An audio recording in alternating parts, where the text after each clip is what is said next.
নমস্কার বন্ধুরা, আবারও একটি সুন্দর সকাল রাজগীরে।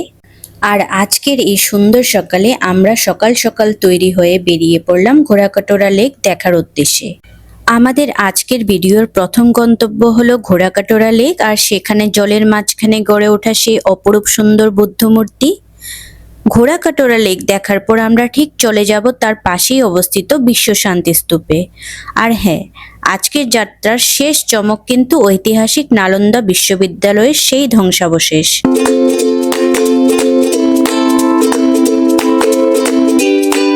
আবারও একটি নতুন সকাল রাজগীরে। এখন আমরা বেরিয়ে পড়েছি ঘোড়াকাটোরা লেক দেখার জন্য। তো চলুন ধীরে ধীরে এগোনো যাক। আমরা স্কুটিতেই যাচ্ছি ঘোড়াকাটোরা দেখার জন্য। তো চলুন, যেভাবে আমরা যাব সেভাবে আপনাদেরকে দেখাতে থাকবো। তৈরি করেছিলাম, সেখানে বলেছিল সেখানে স্কুটি বাইক যায় না। এবার আমরা দেখি কিভাবে যাওয়া যাক। যেভাবে যাব সেরকম ভাবে আপনাদের আমরা দেখিয়ে দেব। যদি আপনারাও স্কুটি বা পার্সোনাল কার বা পার্সোনাল ভেহিকলস নিয়ে আসেন, তাহলে আপনারা কিভাবে যাবেন সেটা আমরা আপনাদের গাইড করে দিচ্ছি। আর যদি আপনারা নর্মালি আসছেন, তবে আপনারা এখান থেকে টোটো রিক্সা পেয়ে যাবেন, ই রিক্সা পেয়ে যাবেন। এই রিক্সা করে আপনারা ঘোড়াকাটোরা লেকে চলে যেতে পারেন। আপনারা এখানে ঘোড়া গাড়ি, টাঙ্গা গাড়ি এগুলো পেয়ে যাবেন, 100 টাকা করে নেয়। চলুন এবার সোজা আমরা এখান হয়ে বেরিয়ে যাব।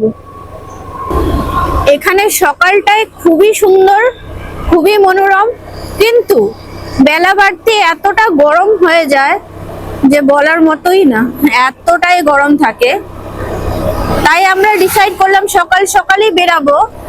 কিন্তু এখানে যাই স্টার্টিং হচ্ছে সকাল 8টার পর থেকেই খুলছে। তো সেই রকম ভাবে আমাদের বেরাতে হলো। ঘোড়াকাটোরা 8টায় ওপেন হবে, তো আমরা 7টায় বেরিয়েছি। কিন্তু সকালে এখানে যতটা রিল্যাক্সে আমরা ঘুরতে পারবো, বেলাও যত বাড়বে এতটা গরম হয়ে যায় যে স্টে করার মতোই না। চলুন যাওয়া যাক ঘোড়াকাটোরা, এবার একটু ঘুরে দেখবো।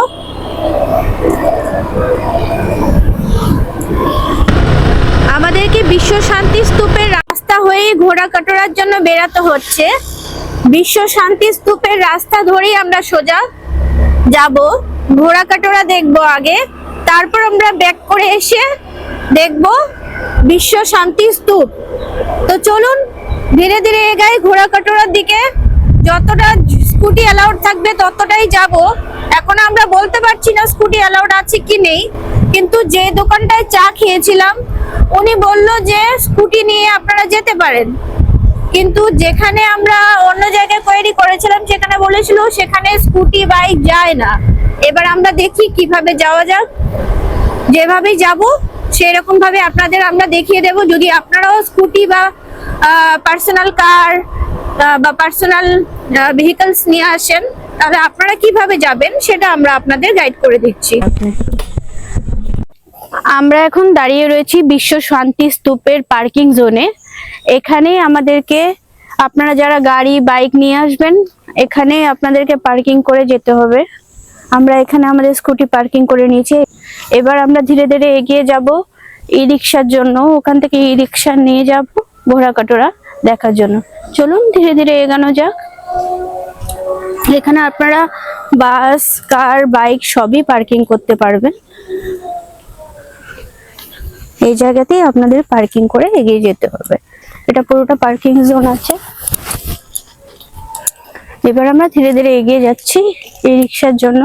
সামনে অনেক রিক্সা রয়েছে দাঁড়িয়ে, এখানে দেখতেই পাচ্ছেন অনেক টোটো দাঁড়িয়ে রয়েছে। চলুন এবার টোটোতে ওঠা যাক।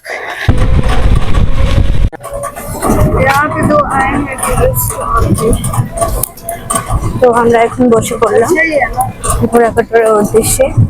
100 টাকা করে শেয়ারিং এ নিচ্ছে, আর যদি আপনারা রিজার্ভ করে যান তাহলে 500 টাকা। তো চলুন ধীরে ধীরে এগোনো যাক। সমস্ত ডিটেলস আমি আপনাদের দিয়ে দেবো।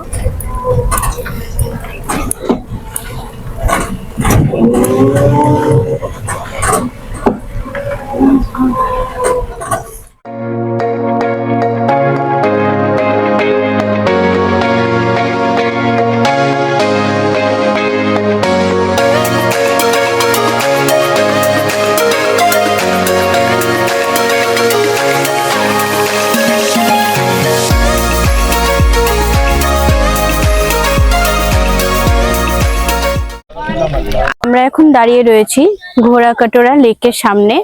খুব সুন্দর অপূর্ব দৃশ্য। আমাদের আসতে টোটোতে প্রায় 20 মিনিটস টাইম লেগেছে। তো চলুন এবার ঘোড়াকাটোরা লেকটা আপনাদের ঘুরিয়ে দেখাই। আর পাশেই রয়েছে বৌদ্ধদেবের খুব সুন্দর একটি মূর্তি স্ট্যাচু করা রয়েছে। চলুন দেখা যাক।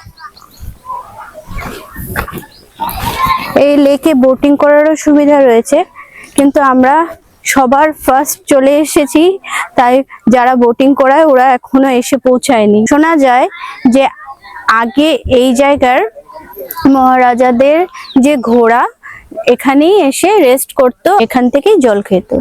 তো চলুন এবার ঘোড়াকাটোরা লেকটা আপনাদের ঘুরিয়ে দেখাই। এই যে শান্ত আর সুন্দর ঘোড়াকাটোরা লেকটা আপনারা দেখছেন, এর ইতিহাস কিন্তু আজকের নয়, একেবারে মহাভারতের যুগের। জরাসন্ধের রাজত্বকালের মগধের রাজকীয় আস্তাবল ছিল এই জায়গায়। এই পাহাড় ঘেরা জায়গায় রাজকীয় ঘোড়াগুলোকে এনে রাখা হতো এবং তাদের জল খাওয়ানো হতো। আর এই লেকটার আকার যদি আপনারা দেখেন, এটা দেখতে ঠিক ঘোড়ার খুরের মতো, আর সেই কারণেই এর নাম হয়েছে ঘোড়াকাটোরা। শুধু মহাভারতেই নয়, বৌদ্ধ ইতিহাসেও এই জায়গার একটা বড় গুরুত্ব আছে। বলা হয় স্বয়ং ভগবান বুদ্ধ যখন রাজগিরে আসতেন, তখন তিনি এই শান্ত প্রকৃতির কোলে এসে ধ্যান করতেন। আর সেই স্মৃতিকে ধরে রাখতে লেকের ঠিক মাঝখানে এই 70 ফুটের বিশাল বৌদ্ধ মূর্তিটি স্থাপন করা হয়েছে। এখানকার আরও একটা দারুণ ব্যাপার হলো, এই পুরো এলাকাটাকে প্লাস্টিক মুক্ত আর দূষণ মুক্ত রাখার জন্য এখানে কোনো পেট্রোল বা ডিজেলের গাড়ি চলতে দেখা যায় না। আপনাদের এখানে আসতে হলে ঘোড়ার গাড়ি, ব্যাটারি চালিত রিক্সা বা সাইকেল করে আসতে হবে। আর লেকের ভেতরে ঘোরার জন্য রয়েছে প্যাডেল বোট। দেখুন জলটা এতটা স্বচ্ছ।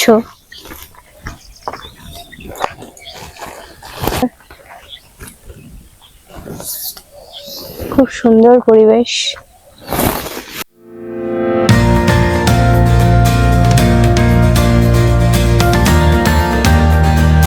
আমরা এখন ঘোড়াকাটোরা লেক দেখার পর সোজা চলে এসেছি বিশ্ব শান্তি স্তূপ দেখার জন্য। সেটা যাওয়ার জন্য এখন রোপওয়ে বন্ধ রয়েছে।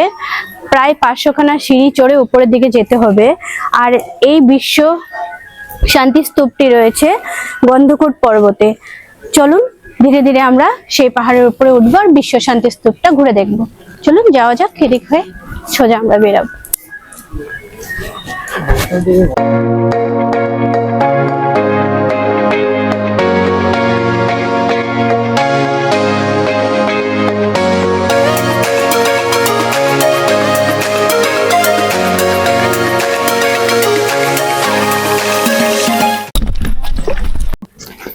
সিঁড়িপথ খুব একটা খাড়া না, ঠিক এরকমই পড়বে।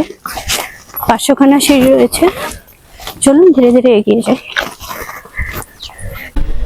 রাস্তায় সিঁড়ি ওঠার পর আপনারা এরকম বসার জায়গা পেয়ে যাবেন। এখানে উঠে আরামে বসতে পারেন, বসে রেস্ট নিতে পারেন। আদারওয়াইজ রোদ, প্রচুর রোদ। তো সেরকম ভাবে যেহেতু এখন রোপওয়ে চলছে না, তো এরকম ভাবেই যেতে হচ্ছে। কালকের পর রোপওয়ে আবার চালু হয়ে যাবে।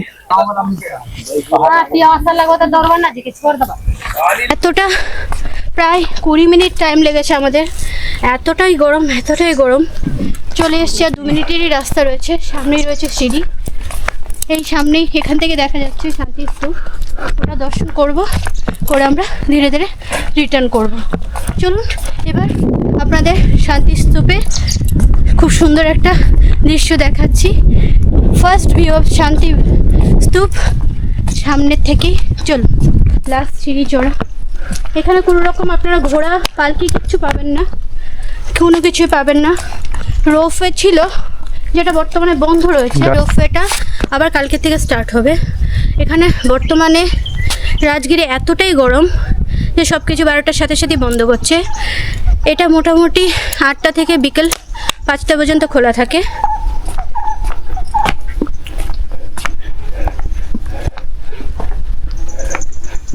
প্রায় 500 খানা সিঁড়ি চড়ার পর আমরা ফাইনালি বিশ্ব শান্তি স্তূপের একটা খুব সুন্দর ভিউ দেখতে পারলাম। বুদ্ধং শরণং গচ্ছামি। বিশ্ব শান্তি স্তূপ, যেখানে চার কোনায় আপনারা বুদ্ধদেবের 4 রকম সিটিং পজিশন দেখবেন। এই যে একটা সিটিং পজিশন, চলুন পুরোটাই আপনাদের ঘুরিয়ে দেখাই। এই শান্তি স্তূপটির উচ্চতা প্রায় 125 ফুট। 1969 সালে বিশ্বজুড়ে শান্তি আর অহিংসার বার্তা ছড়িয়ে দেওয়ার জন্যই এই স্তূপের নামকরণ করা হয়েছে বিশ্ব শান্তি স্তূপ। আপনারা যদি স্তূপটির চারদিকে ভালো করে লক্ষ্য করেন তবে দেখতে পাবেন এখানে ভগবান বুদ্ধের 4টি ভিন্ন ভঙ্গিমার সোনার তৈরি মূর্তি রয়েছে। এই 4টি মূর্তি বুদ্ধদেবের জীবনের 4টি প্রধান অধ্যায়, তার জন্ম, বোধি বা জ্ঞান লাভ, প্রথম উপদেশ এবং মহাপরিনির্বাণের কথা মনে করিয়ে দেয়। আপনারা আমাদের সাথে আজকে ঘুরে দেখলেন বিশ্ব শান্তি স্তূপ। অবশ্যই জানাতে ভুলবেন না কিরকম লাগলো বিশ্ব শান্তি স্তূপ। সামনে একটি মনেস্ট্রি আছে, চলুন মনেস্ট্রিটি ঘুরে দেখা যাক।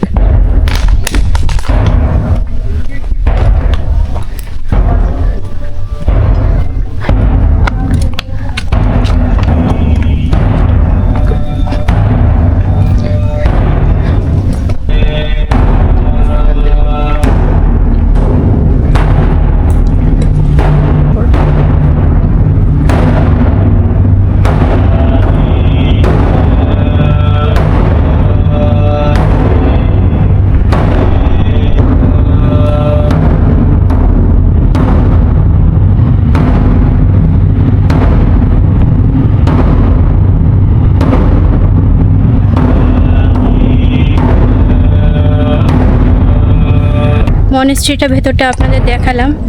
মনেস্ট্রিটা যখন প্রবেশ করলাম, ভেতরে খুবই শান্ত পরিবেশ আর খুব সুন্দরভাবে ভেতরে ওনাদের প্রেয়ার চলছে। আপনারা যদি এখানে আসেন, অবশ্যই যদি মনে হয় একটু অ্যাডভেঞ্চার ফিল করবেন তাহলে সিঁড়ি করে আসতে পারেন। আমার মতে রোপওয়েটা একবার ট্রাই করা দরকার, যেটা আমাদের পক্ষে আর সম্ভব হলো না, কারণ আমাদের আজকে রিটার্ন আছে আর রোপওয়ে আজকে পর্যন্তই বন্ধ আছে। কালকে থেকে আবার রোপওয়ে চালু হয়ে যাবে। শরণম গচ্ছামি সংঘম। আপনারা যদি রোপওয়ে হয়ে আসেন তাহলে ticket cost 60 rupees per person. এইবার আমরা প্রবেশ করে যাচ্ছি নালন্দা দ্বারে। এখন আমরা দাঁড়িয়ে রয়েছি নালন্দার প্রবেশ দ্বারে। চলুন ধীরে ধীরে এগোনো যাক।